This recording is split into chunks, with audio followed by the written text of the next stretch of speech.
whenever someone's vaccinated in New Zealand, regardless of the season, the mortality rate increases for 5 months following vaccination, and also that the relative mortality rate increases with every subsequent additional shot of the vaccine that you have. Some of the batches of vaccine have got very, very high mortality rates. So, the highest is around 30% of people who took the vaccine on a certain day at a certain vaccine centre by a certain vaccinator are no longer with us. There are others batches at 1 in 4. 30%. 30%. Wow. I've met and spoken with Mike Yeardon on a number of occasions. He was the head of research at Pfizer for a very long time.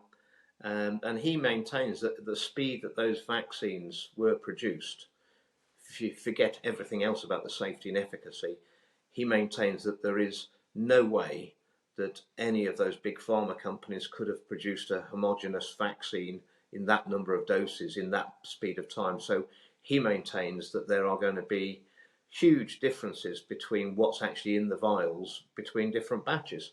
About 5% of the batches in America are responsible for 85% of the deaths, which would lead to thinking that there is a massive difference between batches potentially. We know that the way the vaccines were produced, and because of its use of mRNA technology, I understand that the vaccines in bulk can't be stirred. Well, you could see if you didn't get the manufacturing process perfected and it was rolled out very quickly, that you could have huge disparities between what's in one lot of vials and what's in another lot of vials, and that could have obviously a major difference on the outcome for the people who get those vaccines. The whistleblower himself obviously was maintaining this data set, and what pushed him to leak it to various people around the world who he was confident would do something with it was the fact that even he, by just looking at the raw data, thought there's something seriously wrong here.